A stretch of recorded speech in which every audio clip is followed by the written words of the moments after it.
Hi, Miss Fujiko. Ako nga pala si Tony, short for Antoinette. 20 years old at 4th year college na ngayon. Ang kwentong aking ibabahagi ngayon ay nangyari noong high school pa lang ako.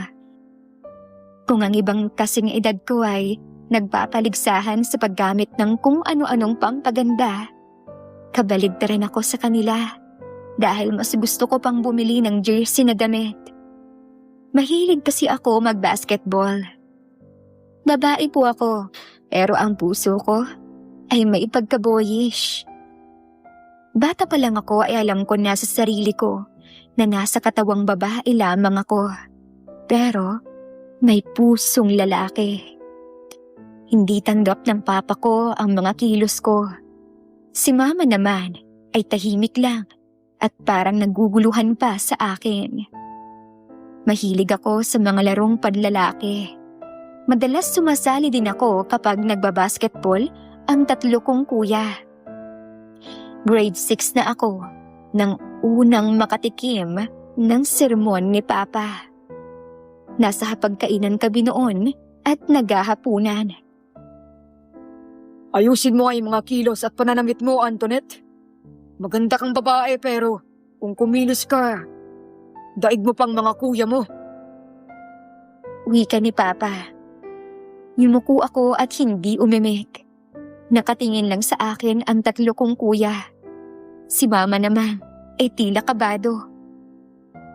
Elementary days ay lihim akong nagka-crush sa seatmate ko si May. Maganda siya, mabait, palaging nakangiti. Kaya nung minsan na hindi ko napigilan ang sarili ko, dinampian ko siya ng halik sa pisngi. "Bastos ka, Antoinette!" Sigaw ni May. Pinumpiyang niya ang magkabilaan kong tenga habang umiiyak. Isinumbong niya ako sa terror teacher namin sa math noon na si Ma'am Sanchez. Pinagalitan ako ni Ma'am Sanchez. Pinagtawanan at nilait ng mga kaklase namin. Ew, kababae mong tao, nangahalik ka ng kapwa mo babae. Nakakadiri ka, Antoinette. Wika ni Mark. Hindi ako kumibo. Tinanggap ko ang lahat ng di magandang sinabi nila laban sa akin. Masaya pa rin naman ako dahil nahalikan ko ang crush kong babae. Dahil doon, napatunayan ko sa sarili ko na medyo tibo na nga ako. Noong 1st year high school naman ako, halos lumuhod ako sa principal namin para lamang payagan ako na magsuot ng polo at pantalon. Sa totoo lang, ay gifted ako sa mga bagay na nasa harapan. Kaya talagang naiirita ako na magsuot ng blouse at magpalda. Mabuti na lang at pinayagan ako sa pakiusap kong iyon. Sa room naman ay sa hanay ng kalalakihan ako nakaupo. Gupit lalaki rin kasi ako kaya madalas gulat na gulat ang mga teacher ko kapag nalalaman nila na babae pala ako. Hanggang noong 4th year high school na ako, isa sa mga classmate ko ang naging kaklose ko. Seatmate ko siya at first time kong magkaroon ng friend na lalaki. Siya si Eric. Para sa ibang kaklase namin, suplado siya. Pero gwapo at matangkad si Eric. At sa pagkakarinig ko, may kaya ito sa buhay. Pero para sa akin, hindi naman siya suplado. May pagka-introvert lang talaga siya. Nag-umpisa ang pagkakaibigan namin nang minsang papasok ako sa school. Nakamotor ako at nagkataon na may exam kami sa umaga niyon. Nakita ko si Eric sa waiting shed. Naghihintay ng tricycle na daraan. Nagulat siya nang bigla kong huminto sa tapat niya. "Sakay na. May exam tayo ngayon kaya hindi maganda kung malilate kang darating." Alok ko sa kanya. Pero sure ka ba na Okay lang. Oo naman. Basta ba bayaran mo pagkababa mo? Wala nang libre sa panahon ngayon. Oo, sige. Walang problema. Sumakay na si Eric sa likuran ko. Ako naman, palihim na natatawa sa reaksyon niya. Habang nasa biyahe, naikwento niyang sira pala yung motor niya at nasa talyer pa kaya nag-aabang siya ng tricycle. Pagkababa namin sa parking lot ng school, nagulat ako nang inabutan niya ako ng 50 pesos. Para saan naman yan? Kunwari kong tanong. Bayad ko sa pagsakay sa motor mo. Di ba sabi mo, wala nang libre ngayon? Sinabi ko ba yun? Naku, talagang tumatanda na ako. Hindi ko na maalala eh. Itago mo na yan. Hayaan mo. Kapag naalala ko na sinabi ko yun sa'yo, saka na lang kita sisingilin. Naglakad na ako papasok sa room namin. Si Eric naman, kakamot-kamot sa ulo na sumunod sa akin. Nagulat na lang ako nang pagdating ko sa room, nakatingin sa akin lahat ng kaklase ko. Yung tingin na para bang kinikilig. Nasa likod ko na rin si Eric at nakasunod pa rin ang tingin nila sa amin hanggang sa makaupo kami. Anong nangyayari sa inyo? Para kayong mga nakakita ng multo ah. Sita ko sa mga kaklase namin. Alam mo, Tony, bagay na bagay kayo ni Eric. Kanina habang magkasunod kayong naglalakad patungo sa room natin, para kayong magjowa. Wika ni Ara. Doon na biglang nagsigawan at nagpalakpakan lahat ng kaklase namin. Kilig na kilig sila. Biglang nag-init ang pisngi ko. Napasulyap ako kay Eric na nakatingin din pala sa akin. Ay shit eh, kakilig talaga uy. Sigaw ng baklang si Aaron. Tiningnan ko sila ng masama. Mga loko-loko kayo. Tigilan niyo kami ah. Kakapanood nyo lang yan ng K-drama kaya kung ano-ano na lang nai-imagine nyo. Wika ako. Sorry ah. Dahil sa akin, napapahiya ka tuloy. Wika ni Eric. Naku, huwag mo nang intindihin ang mga yan. Mga wala silang magawa. Magmula noon, naging tampulan na kami ng tukso ng mga kaklase namin. Lalo pa, at naging close kami ni Eric. Pero, hanggang pagkakaibigan lang talaga kami. Marami kaming similarities ni Eric pagdating sa mga bagay-bagay. Higit sa lahat, mahilig din siyang maglaro ng basketball. Dahil sa madalas naming paglalaro ng basketball at paggawa ng assignment, ay welcome sa bahay namin si Eric. Naging kaklose na rin niya ang mga kuya ko at nakakalaro din sa basketball. Nag-iisang anak lang si Eric, kaya sabik din siya sa kapatid. Isang araw ng Sabado, umaga pa lang, nasa amin na agad si Eric. May dala na itong kung ano-anong pagkain. Kapag ganoon, ibig sabihin, sa amin siya tatambay buong maghapon. Madalas tumatambay din kami sa treehouse na nasa likod lang ng bahay namin. Kapag naroon kami sa itaas, parang sarili namin ang kalawakan. Hanggang sa pagsapit ng sunset, masaya naming pinapanood hanggang sa tuluyan na itong lumubog.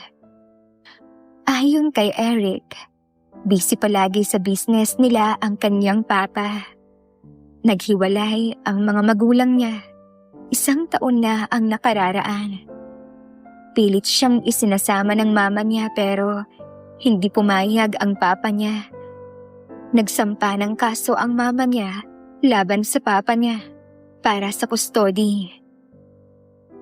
Isang araw, habang naglalakad-lakad kami sa likod bahay, nang biglang nagsalita si Eric.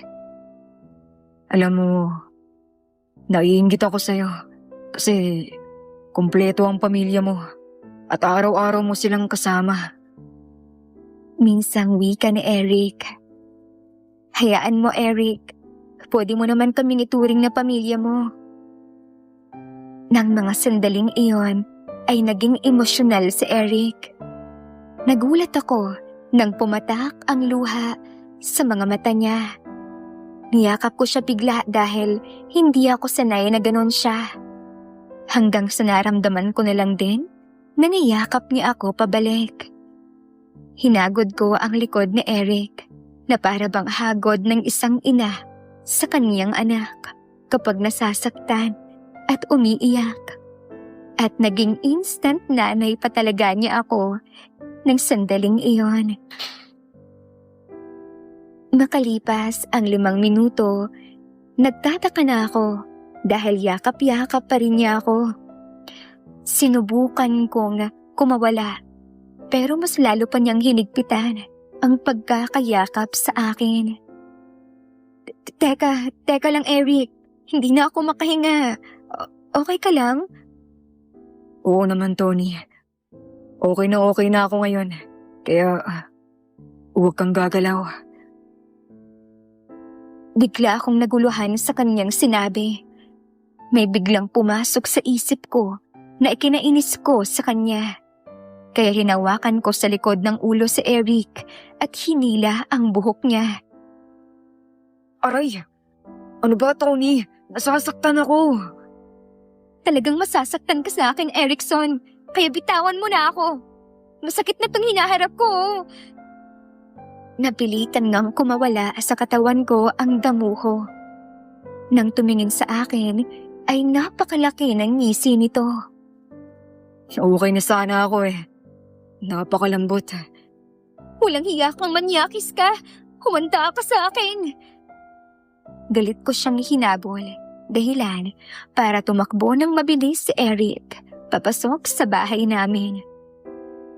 Pagdating sa loob ng bahay namin, naabutan naming nanonood ng TV ang mga magulang at mga kapatid ko.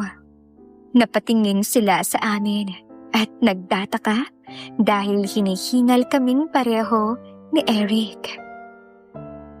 Anong nangyari sa inyo? Nagbabasketball ba kayo? Ay, munti ka na po dito. Kaya lang, ang lambot ng bola. Kailangan munang bombahan. Nagkangising sagot ni Eric. Biglang nag-init ang pisngi ko. Sa gitna ng pagtataka ng pamilya ko, nag-walk out ako. Naiyak na ako sa inis kay Eric. Kinagabihan, hindi ako makatulog. Hindi ako mapakali sa higaan dahil nagsusumiksik sa isip ko ang tagpong magkayakap kami ni Eric. Hindi ko maintindihan ang aking sarili kung bakit may kung anong init ang gumapang sa ibaba ng puson ko. Hindi rin mawala sa ilong ko ang mabangong kulon na ginamit ni Eric. Maging ang tibok ng kanyang puso, naramdam kong pumipintig ng mga sandaling iyon. Nakatulugan ko na lang ang pag-iisip sa nangyari. Kinabukasan, hindi ko pinapansin sa room si Eric. Humingi siya ng sorry pero talagang dead mo talaga ako sa kanya. Sorry na po. Para mawala na yung galit mo. Sige, treat kita mamayang uwian. Sky's the limit sa paborito mong Korean resto. Nanilog ang mga mata ko sa sinabi niyang yon, pero hindi ko pinahalata sa kanya. Mabuti na lang nakaharap ako sa blackboard, kaya hindi niya makikita ang mukha ko. Alam na alam talaga ng kumag ang weakness ko. Alam niya kasing paborito ko talaga, lalo kapag Korean food ang pinag-uusapan. Nagpakipot pa ako noong umaga. Naisip ko sa hapon, kapag uwian ko na lang siya patatawarin para diretso na kami sa bayan. Uy, Tony, may LQ ba kayo ng boyfriend mo? Nakangising tanong ni Marlo, kaklase namin. Nahalata pala ng mga classmate namin na hindi kami nag-uusap ni Eric. Hindi ako kumibo sa tanong ni Marlo.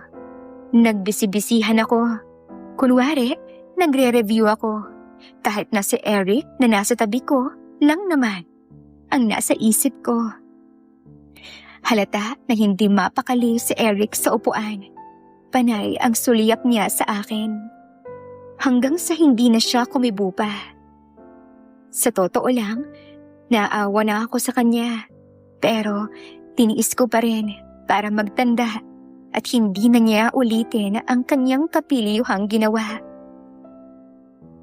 Hapon ng araw ding iyon, excited na akong umuwi.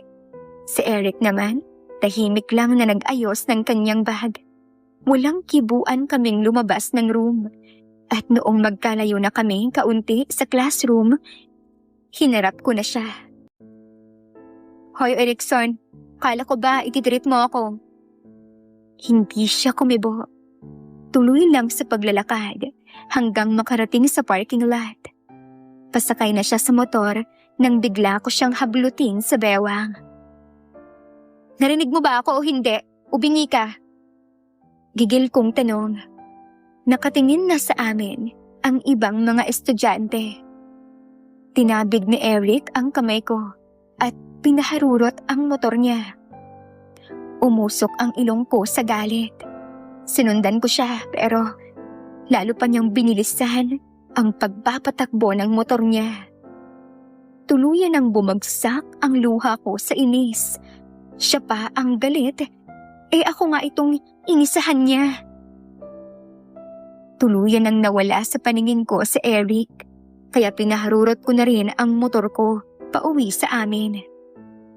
Pabagsak kong initsya ang bag ko sa kwarto. Nagtataka si Mama nang makita akong nakasimangot na dumating. Sinundan niya ako sa kwarto at nagtanong. Anong nangyari sa'yo, Antoinette? Wala po, Mama. Gusto ko lang pong mapag-isa. Nag-away ba kayo ni Eric? Ma, gusto ko munang magpahinga. Iiling-iling namang lumabas ng kwarto si Mama. Ako naman, pinakawalan ko na ang kanina pang pinipigil na luha. Umiyak ako ng umiyak dahil sa inis kay Eric. Hanggang sa naalala ko ang mga pinagsamahan naming dalawa at kung gaano na siya ka-close sa pamilya ko. Wala nang hiya-hiya si Eric sa amin. Kapag naabutan niya akong nakangangapa sa higaan, kung ano-ano ang gagawin niya para lamang magising ako. Sinusundot ng hibla ng buhok ni Eric ang ilong ko, minsan sa tenga, at ang paborito niyang pampagising sa akin ay sisigaw bigla ng may ipis sa paa ko. Kahit anong himbing ng tulog ko, bigla akong nagigising, sisigaw at tatalon. Tawa ng tawa si Eric at mauuwi na yun sa paghampas ko ng unan sa kanya. At ang nakakainis pa nun, sa halip na pagalitan siya ng tatay ko, ako pa ang nasesermonan. Ano ba yan, Antoinette? Kababae mong tao, tanghali na pero tulog ka pa rin. Tinalo ka pa nitong si Eric. Maaga pa lang ay buhay na yung itsura. Tiningnan ko ng masama si Eric, natawang-tawa pa. Hanggang sa maging ang mga kuya ko, pinagtulong-tulungan na rin akong asarin. Siguro ampun lang ninyo ako, no? Kasi ang lulupit niyo sa akin. Minsan, pagdadrama ko pa, mas lalo lamang nila akong pagtatawanan. Kaya ang ending, nawawalan na talaga ako ng gana na bumalik sa higaan. Sa totoo lang, mabait si Eric, malambing at caring. Habang tumatagal, hindi ako sanay na hindi siya nakikita. Lalo pa akong naiyak. Nang maalala ko kung gaano kami kasaya kapag nasa itaas kami ng treehouse namin. Bigla akong bumangon. Gusto kong sa treehouse muna magpalipas ng sama ng loob. Dahil sa pagmamadali, nahugot ko sa damitan ko ang isa sa short na maiksi na binili sa akin ni Mama. Kumuha rin ako ng manipis na sando na may hati sa cleavage. Halos pumutok ang tila nagpubumiglas ngang kambal. sa harapan ko. Plano ko pa sanang maghanap ng ibang damit pero nakita ko na ilang minuto na lamang darating na si Papa ko mula sa trabaho at ayokong makita niya akong umiiyak. Kaya nagmamadali ko ng sinuot ang maiksing short at sando. Pagkatapos, nagmamadali na akong bumaba sa hagdan. Malungkot akong umakyat ng treehouse. Naalala ko na naman si Eric. Nahiga ako at tahimik na pinagmasdan ang langit. Hanggang sa nakaramdam ako ng kakaibang antok. Unti-unting bumibigat ang talukap ng aking mga mata. Hanggang sa tuluyan na akong nilamon ng karimlan. Naalimpungatan ako dahil may humahaplos sa buhok ko. Unti-unti kong iminulat ang aking mga mata. Parang may figura na nababanaan ang aking mga mata. Biglang nanlaki ang mga mata ko nang makita ko si Eric na nakatunghay sa akin. Naalala kong nakasando at short lang pala ako na maiksi. Tinakpan ko ng 2 palad ang harapan ko at pilit ikinubli ang bilugan at mapuputi kong hita. I'm so sorry. Hirap na ako, Tony. Wika ni Eric. Namumungay ang mga mata niya. Nang mga sandaling iyon, nalanghap ko rin na tila amoy alak ang kanyang hininga. Dahil halos 1 dangkal lang ang distansya naming dalawa. Mabilis akong bumangon. Naalarma ako sa sinabi niya. Naisip ko na baka may nararamdaman itong masakit sa katawan. Bakit? Napano ka? May sakit ka ba? Mabilis kong sinalat ang noo at leeg ni Eric. Sakto naman ang temperatura ng kanyang katawan. Hanggang sa namalayan ko na lang, nahawak-hawak na niya ang aking kamay. Mahal kita, Antoinette. Napaawang ang labi ko sa aking narinig. Nagkatitigan kami ng matagal. Nabasa ko ang labis na lungkot sa kanyang mga mata. Hindi ako makapaniwala sa kanyang sinabi. Naisip ko na baka lasing lang si Eric. Lasing ka ba? Pero bakit? Hindi ko na naituloy ang sasabihin ko pa dahil bigla niyang tinawid ang distansya ng mga labi namin. Halos kapusin ako ng hininga sa ginawa niya ngayon. Wake up, Eric! Ako to si Tony, ang best friend mo. Oo, alam ko, Tony. Nakainom lang ako pero hindi ako lasing. Alam kong lahat ng mga sinabi at ginawa ko. Mahal kita, Tony. Hindi ko alam kung kailan pa to nagsimula. Lalo pang nanlaki ang mga mata ko. Hindi ko alam kung ano ang sasabihin ko ng mga sandaling iyon. Alam ko na may puwang din si Eric sa puso ko. Pero hindi pa ako handa dahil magulong-gulo pa ang isip ko. Maging ang sarili ko, hindi ko rin maintindihan. Ewan ko, Eric, pero naguguluhan pa ako. Hindi kumibo si Eric. Dahan-dahan niyang hinaplos ang pisngi ko. At maya-maya pa, nagpaalam na siyang uuwi na. Pagkatapos ng araw na yon, hindi na siya nagpakita pa sa bahay. Halos 3 araw siyang umabsent na ipinagtaka ko. Gusto ko siyang puntahan at alamin kung ano ang nangyari sa kanya. Pero hindi ko naman alam kung saan ang bahay nila. Hanggang isang hapon, dumating sa bahay namin si Eric na para bang matamlay.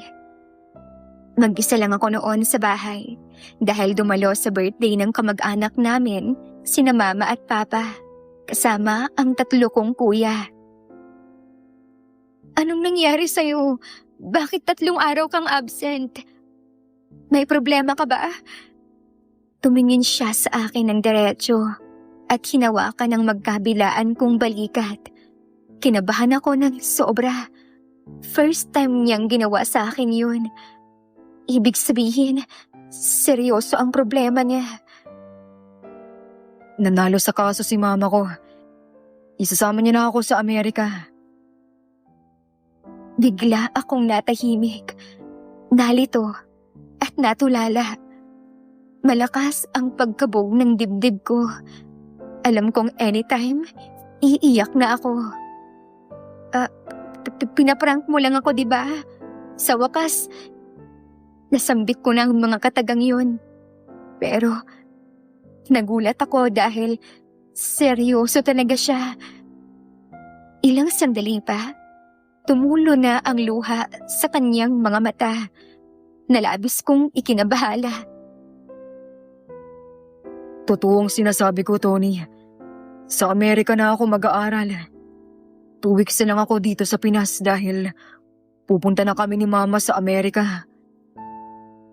Malungkot na wika pa ni Eric. Para akong sinakluban ng langit at lupa sa narinig ko. Hindi ko alam kung ano ang sasabihin ko. Namalayan ko na lang na umiiyak na pala ako. Ang daya mo naman. Bakit ngayon pa? Bakit ngayon ka pa mawawala? Biglang kumislap ang mga mata ni Eric sa sinabi ko. Bakit, Tony?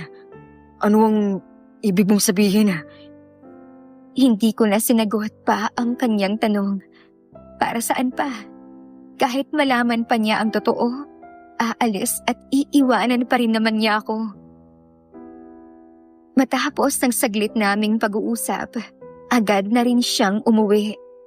Parang nagpunta lang talaga siya para tuluyang magpaalam. Nagulat ang buong klase namin nang malaman nilang sa Amerika na mag-aaral si Eric. Lahat sila nakatuon ang pansin sa akin. Mga tingin nila ay may halong habag. Inakala talaga nila na may relasyon kami ni Eric. Alam mo, Tony, sayang ka. Ang ganda mo kaya, tapos ang kinis pa ng kutis mo.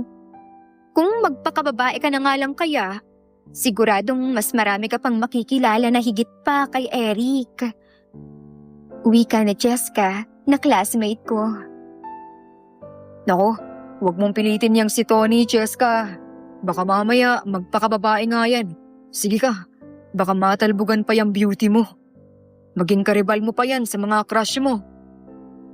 Pabirong sabat naman ng isa ko pang kaklase. Tahimik lang akong nakaupo.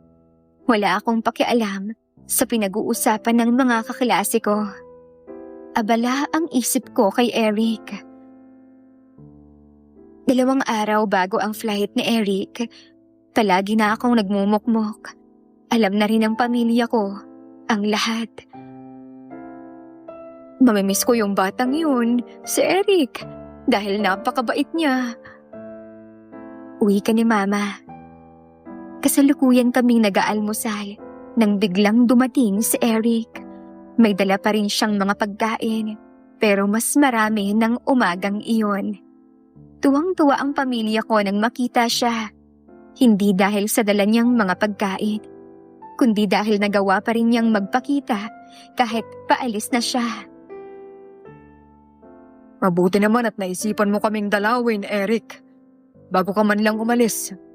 Napakalayo mo na sa amin kaya hindi na tayo magkikita pa. Maliban na lang kung maisipan mong magbakasyon. Uwi ka ni Papa. Nagulat ako nang bigla niyang niyakap si Papa. Ganon din si Mama at mga kapatid ko. Maraming salamat po sa lahat ng kabutihan ninyo sa akin. Hindi ko kayong lahat makakalimutan. Akmang yayakapin din niya ako pero umiwas ako. Bumalatay ang lungkot at sakit sa mukha niya sa ginawa ko. Tuparin mo yung pinangako mo sa akin. Hihintayin ko yung araw na yon. Tapos, tuluyan na siyang napahagulgol. Paulit-ulit itong tumango. Nang magpapaalam na siya para umuwi, ay hindi ko na siya muli pang tiningnan. Tumakbo na ako, paakyat sa treehouse. At doon ko ibinuhos ang bigat at sakit na nararamdaman ko. Halos mawala ako sa sarili ko. Nang tuluyan nang umalis si Eric patungong Amerika, labis kong dinamdam ang pagkawala niya. Paulit-ulit kong naririnig ang boses niya sa isipan ko. Ang pangako niya na balang araw, babalikan niya ako. Bakasyon noon, buwan ng Abril, at ilang buwan na lang, pasukan na ulit. 1 taon na lang pala ang bubunuin ko sa high school. Excited na ako para mag-college. Paminsan-minsan, nalulungkot pa rin ako sa pagkawala ni Eric. Alam ko na tahimik lang ang pamilya ko pero alam nila ang nararamdaman ko. Hanggang isang desisyon ang aking naisip na alam kong ikakagulat ng lahat. 1 linggo bago ang pasukan, kasalukuyan kami noon na kumakain ng hapunan. Mama, uniform na pangbabae na po ang bilhin niyo para sa akin sa pasukan ko. Halos sabay-sabay na nanlaki ang mga mata ng mga magulang ko at mga kapatid ko habang nakatingin sa akin. Para silang nakakita ng multo. Natawa na lang ako sa kanila. Sigurado ka ba sa sinasabi mo, anak? Lumapit pa sa akin si Mama at sinipat ang noo ko. Ay naman, bakit para kayong nanuno lahat? May masama ba sinabi ko? Kitang-kita ko ang kasiyahan sa mukha ni Papa. Ganoon din si Mama at mga kapatid ko. Salamat anak, at least, ngayon alam mo na sa sarili mo. First day ko sa school noong 4th year high school. Excited akong pumasok dahil iba na ang suot kong uniform. Nakapalda na ako at blouse na medyo hapit sa bewang. Pinagtitinginan ako ng mga nakakasalubong kong kapwa estudyante. Tingnan niyo, ang ganda niya.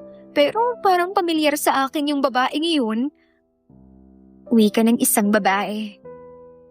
Pagpasok ko pa lang sa room ng section namin, ay all eyes lahat ang naroon.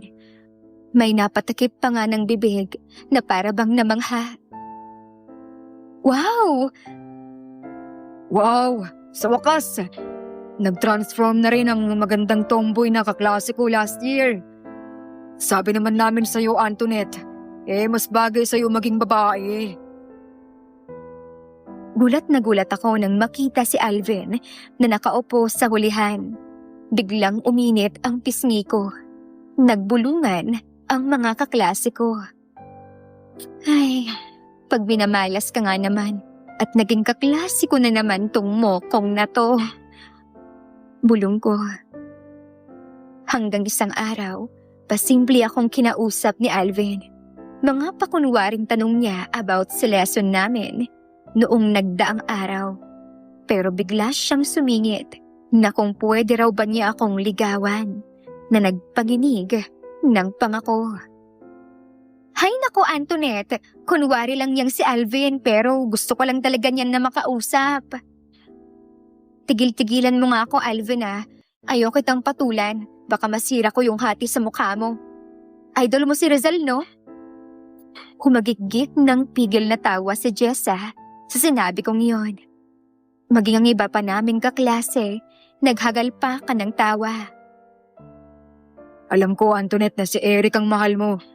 At siyang dahilan kung bakit ka nagbago. Pero di ba, iniwan ka niya? Tandaan mo, mas maraming higit na magaganda sa Amerika kaysa sa'yo. Sagot ni Alvin. Tinamaan ako sa sinabi niya ngayon. Nakaramdam ako ng kirot sa dibdib. Ang isipin na may iba ng babae sa buhay niya sa Amerika. Nasasaktan na ako. Magmula noong magbihis babae na ako at nagpahaba ng buhok, marami na ang nanligaw sa akin. Pero ni isa sa kanila, wala talaga akong magustuhan. Hanggang isang umaga, sinabi sa amin ng math teacher namin na si Ma'am Sanchez na magkakaroon kami ng substitute teacher dahil malapit na siyang manganak. Inabangan ng lahat yung substitute teacher namin kinabukasan. Napangangahalos lahat ng kaklase kong babae doong pumasok sa room namin ang isang bata pa at gwapong lalaki. Sa pintuan pa lang, ngumiti na ito ng matamis habang inililibot ang mata sa amin. Sa ikalawang pagkakataon, may nakakuha na naman ng atensyon ko na isang lalaki. In fairness, gwapo, matangkad, at kahit moreno lang si Sir, malakas ang dating niya. Hula ko ay nasa 25 pataas lamang ang kanyang edad. Halata ang kilig sa mga mata ng mga classmate kong babae. Ako naman, chill lang. Tamang sulyap lamang sa kanya na may halo ring kilig. Nagpakilala siya bilang si Sir Clark Angeles. Hanggang sa bigla ko nalang narinig ang boses ni Sir. Yes, sir. Ikaw dyan magandang binibini. Maaari ko bang malaman ang iyong pangalan? Dinig kong wika niya. Nagulat na lang ako nang siniko ako ng classmate kong si Paul. Uy, Antoinette. Tinatanong ka ni sir. Nagulat na lang ako nang mapansin kong nakatingin na pala sa akin ang lahat. At si Sir Clark, titig na titig sa akin habang nakapaskil ang matamis na ngiti. Yes po, sir. Sorry, ano po yung tanong mo? Kakamot-kamot sa ulo kong tanong. Nagtawanan ang iba kong kaklase. Pero, nang tiningnan sila ni Sir, biglang tumahimik ang mga ito. First day ko pa lang as your substitute teacher.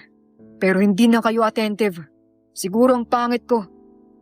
Sagot nito na parang may tampo. Nagsigawan naman ang iba kong kaklaseng babae. Hindi po yan totoo, sir. Ang totoo niyan, pogi ka po. Lumilipad lang po talaga minsan ang isipan ni Antoinette. Uwi ka ni Grace. Nagtawa na naman ang mga kaklase ko. Wow, napakaganda naman pala ng pangalan mo. Kasing ganda mo. Di ba, class? Uwi ka ni sir na nagpakaba sa akin. Napaisip ng malalim ang iba kong kaklase. Marahil nagtataka sila kung bakit tila espesyal ang atensyong ibinibigay sa akin ni Sir. Isang umaga, ibinalita sa akin ni Mama na meron kaming bagong kapitbahay. As usual si Mama, kumatok sa pintuan ng bago naming kapitbahay at binigyan ng mainit na tsampurado. Alam mo ba anak, teacher pala ang bago nating kapitbahay at ayon sa kanya ay sa school mo siya nagtuturo at eto pa anak, ang pogi pa niya. Tila kinikilig na wika ni Mama. Kinagabihan, inutusan ako ni Mama na bumili ng suka sa tindahan ni Aling Maring. Nakita ko na may lalaki pang bumibili. Naka-t-shirt itong puti at short na jersey. Naupo muna ako sa bakanting bangko sa labas ng tindahan. Hanggang sa narinig ko na tinanong ni Aling Maring ang lalaki. Ikaw ba yung bagong lipat dyan sa apartment? Ay, opo. Ako nga. Sagot ng lalaki. Napakunot noo ako dahil pamilyar sa akin ang boses ng lalaki. At noong pumihit na ito para umalis, tumayo na rin ako, kaya nagkatinginan kami. Sir Angeles? Teka, di ba ikaw si Antoinette? Tila Hindi makapaniwala si Sir na magkapit-bahay lang kami. Nakita ko ang kakaibang kislap sa kanyang mga mata. Ang pogi talaga ni Sir. Bulong ko sa isipan ko. Magalang akong nagpaalam sa kanya. Kinabukasan, naging magaan ang loob ko sa klase. Hindi ko alam pero magmula nang makilala ko si Sir, nabawasan bigla ang pagkamiss ko kay Eric. Walang nakakaalam sa klase na magkapit-bahay lang kami ni Sir Clark. Nagtataka lang ako dahil madalas kong nakikita si Jessa na nakatingin sa akin at kapag nakuhuli ko siya, bigla naman itong ibabaling sa iba ang paningin. Nang mga sumunod na araw, naging bisita namin si Sir Clark sa bahay. Dinalhan siya ni Mama ng dinuguan. Tuwang-tuwa si Mama. Tinawag niya ako para harapin si Sir. May kakaiba akong napansin kay Mama.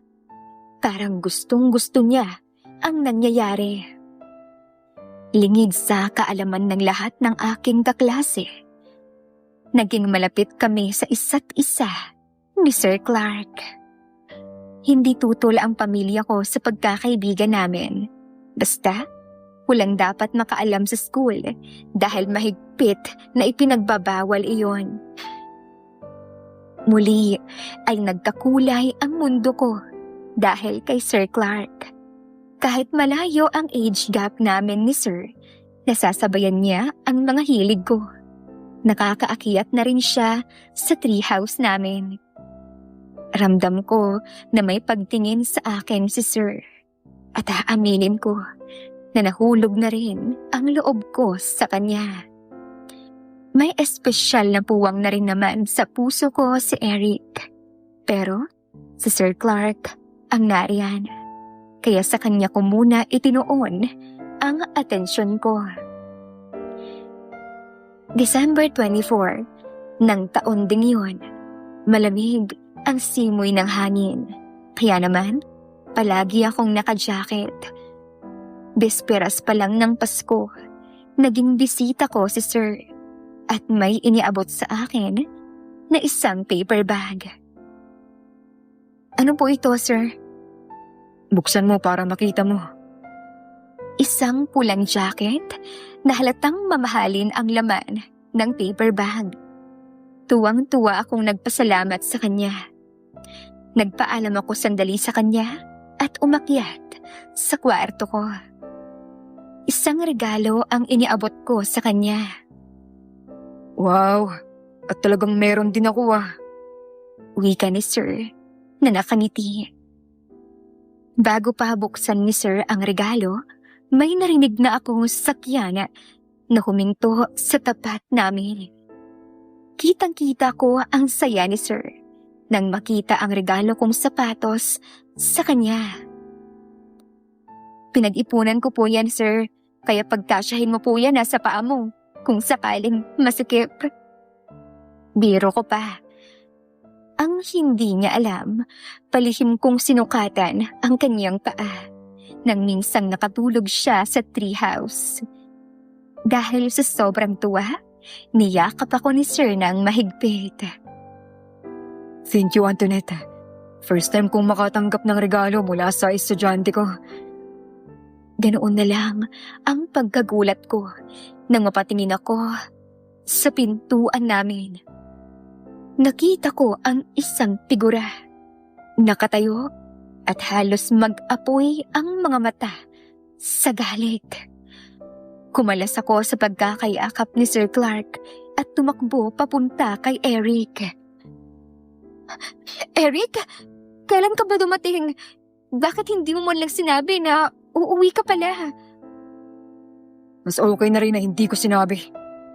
Mukhang masaya ka naman na. At isa pa, ano ba naman ang laban ko sa kanya? Professional na yung pinagpalit mo sa akin. Good catch na yan. May maganda ka ng future. Parang may punyal na tumusok sa dibdib ko sa sinabi ni Eric. Si Sir naman, tahimik na nakatingin sa amin. Sa pangalan lang kilala ni Sir Clark si Eric at hindi lingid sa kanya ang naging kwento naming dalawa. Lumabas na rin sa sala ang pamilya ko. Gulat na gulat sila nang makita si Eric. Lumapit at nagmano agad si Eric sa mga magulang ko. "Eric, kailan ka pa dumating?" tanong ni Mama. Kahapon lang po, tita. Siya nga po pala. May kaunti po akong regalo para sa inyo. Lumabas sandali si Eric at mula sa loob ng kotse na dala nila ng driver niya, iniabot niya ang 6 na regalo kina Mama at Papa. Merry Christmas po sa inyong lahat. Mauna na po ako, tita, tito. Dire-diretsyong lumabas si Eric. Hindi man lang nagpaalam sa akin. Parang may kung anong sumapi sa isip ko. Galit na galit ko siyang sinundan at pahablot na hinila sa kamay. "Ganun na lang yun, Eric? Ganun na lang yung sasabihin mo pagkatapos ng lahat? Iniwan mo ako noon pero may narinig ka ba? Tapos bigla kang babalik na wala man lang pasabi? At basta ka nalang magtatantrums na parang bata dahil may nakita ka na hindi mo naiintindihan?" Galit na galit kong tanong. Hindi ko na narinig ang sagot ni Eric dahil sinarahan na ng bibig niya ang aking bibig. Wala na akong pakialam kahit pa naroon ang pamilya kong nakatingin. At kahit alam kong nakatingin din sa amin si Sir Clark, ay hindi na rin muna siya namin binigyang pansin. Nakita ko na lang ang mabilis na paglabas ni Sir Clark sa pintuan ng bahay namin. Wala na ring nagawa ang pamilya ko dahil alam naman talaga nila kung gaano kahalaga para sa akin at sa kanila si Eric. Sa amin idinaos ni Eric ang Pasko. At katulad ng dati, masaya kaming kumain ng salo-salo pagsapit ng Noche Buena. Talaga bang nagpakababae ka para sa akin? Tanong ni Eric. Oo nga, tapos hindi mo man lang na-appreciate? Kunwaring tampo ko. Anong hindi na-appreciate ka dyan? Kulang pa ba ginawa ko? Nakangising sagot niya. Naghabulan kami ni Eric hanggang sa umabot na kami sa treehouse. Naging abala na rin ang pamilya ko dahil tumawag ang isa kong tiyahin na nasa abroad at may ipapadala raw siyang package para sa amin. Kaya naroon ang atensyon ng buo kong pamilya. Naabala sa kanilang mga request na regalo. Kaya naman, wala nang nakapansin kung nasaan na kami ni Eric. Noong naroon na nga kami sa treehouse, ay hindi ko na pinigilan ang sarili ko. Pinalaya ko na ang damdamin na matagal ko nang ikinukulong sa sarili ko. Doon na naganap ang bagay na dapat sa tamang panahon pa. Mabuti na lang at hindi rin agad nagbunga ang ginawa namin ng gabing iyon. Noong sumunod na araw, pinuntahan ko si Sir Clark sa apartment niya at humingi ako ng sorry.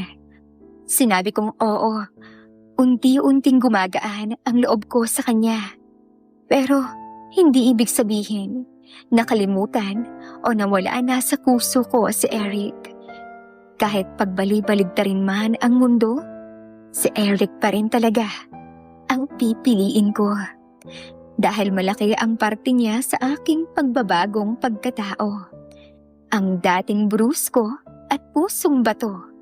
Ngayon, isa ng bulaklak na namumukadkad dahil sa pagmamahal na ibinibigay ni Eric.